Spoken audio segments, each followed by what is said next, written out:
Chairperson, I think from the offset, the biggest failing of this institution is repetition. And for this reason, the NCC cannot support this ad hoc committee.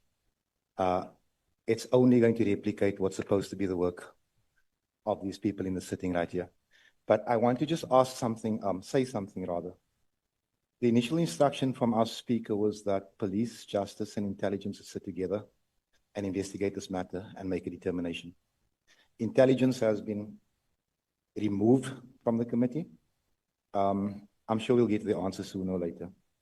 But if only intelligence was sitting in this meeting, it would be so much easier, because the idea of intelligence has submitted a report into the rot and the corruption in the South African police services to previous Minister Bheki Cele. That report was suppressed. In this year, the IG again sent a report to now suspended Minister Nkunu. I emailed the minister. I asked him to bring that report to the portfolio. He never responded. If intelligence is here, we can ask the Inspector General to produce these reports. It will save us 70% of what we mean to do. I'm not sure if this is a deliberate attempt to slow down our progress or to hide the truth. But surely intelligence must be here. And if it's for security reasons, they are welcome to join us on Zoom with their cameras off so that we can question them. And then I just want to say, you know, so much has been said about General Mkonazi and the allegations he made. And I find it very, very suspicious that a full minister is suspended. We can use whatever nice terms we want to. He's suspended. And the Deputy National Commissioner is suspended on the basis of an allegation. But 7 seniors, generals in SAPS, are charged and they're still at work. And General Mkonazi is coming out in defense of these people. He's saying that this is an HR matter. Explain something to me, all of those who love General Mkonazi so much. General Lushaba and General Kumalo, they instructed Colonel Mobaso to buy 200 million rands worth of laptops that have never been issued to SAPS. Right across the road here, organized crime is working from cell phones. They don't have laptops. How is this an HR matter? How is it that we're talking about the lie, the alleged lie that Minister Nkunu told the police portfolio regarding his relationship with Brown? But the National Commissioner could lie about the brigadier that they brought from BMW. How is this okay? Why are we targeting certain people as Parliament? We are eulogizing General Mkonazi. I, as the complainant in the charges against those 7 generals, when this portfolio called me a madman before they were arrested, I, as the complainant, am connecting the dots.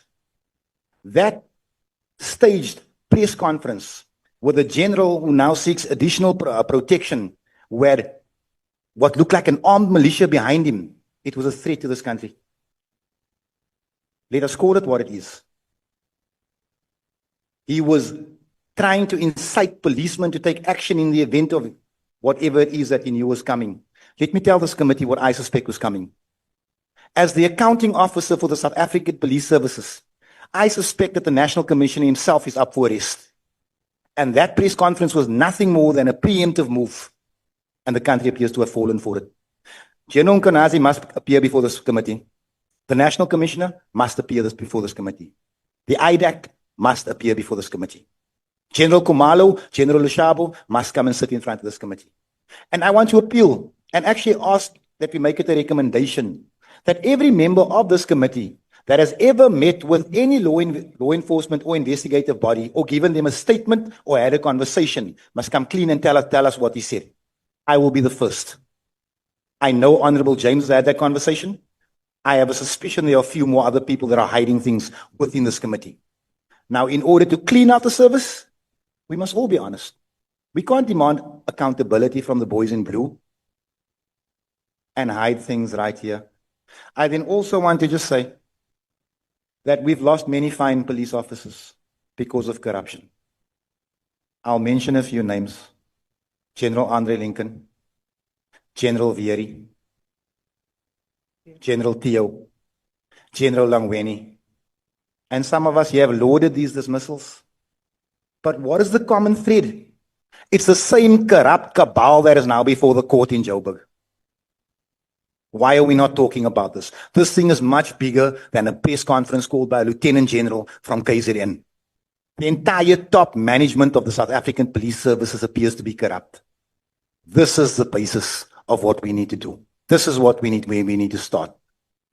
I want to just say to Honorable Matthys that I note the complaint that you laid to the Speaker about the chairperson of the Police Committee.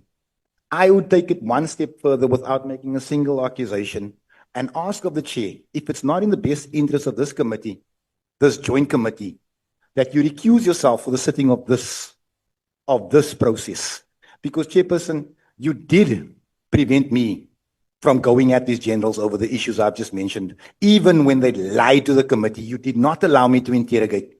So, not an attack on you, Chairperson. I believe that you are a good chairperson, that you're a good man. I think you were misinformed at the time.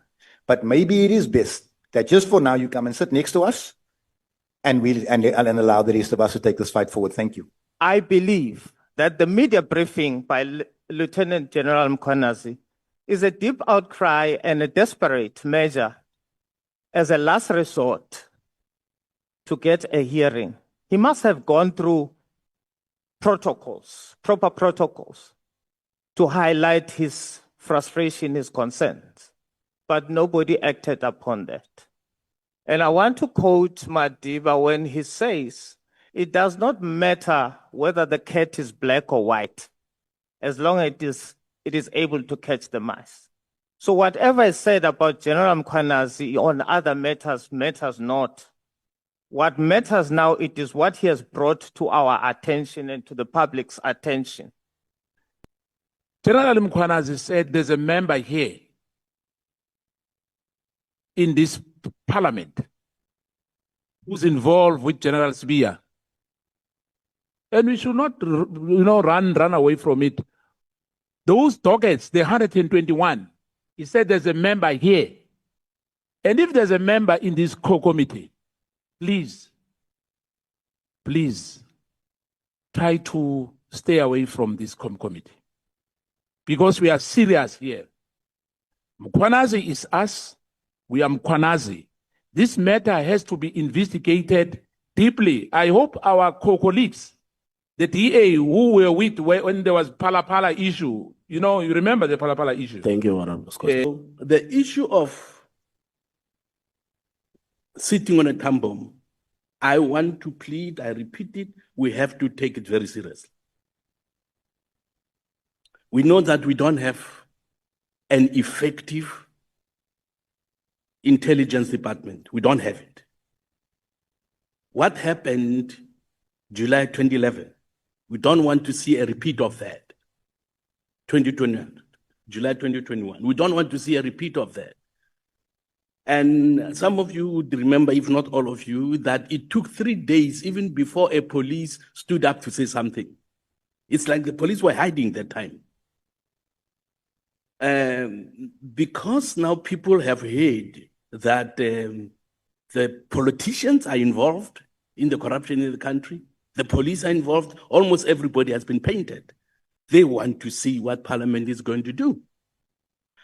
And I would also plead that the ad hoc committee is not bound by, don't move, respect the separation of powers. I understand that and I agree with that. But when people want to talk and this ad hoc committee want to dig, I would suggest that they be allowed to dig, because waiting for 6 months for a solution because of the commission of inquiry that will have to sit maybe for 6 months, I don't think that is fair because of the urgency of the moment. 6 months is way too long, and our ad hoc committee should conclude whatever they will be doing within 3 months, and then a presentation be made to Parliament. Now, if members of Parliament decide we want action to be taken before the Commission of Inquiry has concluded their investigations, are we going to say there's nothing we can do? Is Parliament going to say to the public, we are waiting for the Commission to conclude their investigations when they shall have had responses and evidence. Because when the General Mkhwanazi says he has evidence, why should it take more than 6 months as if you are starting from scratch? Because he says he has evidence. Let that evidence be tested.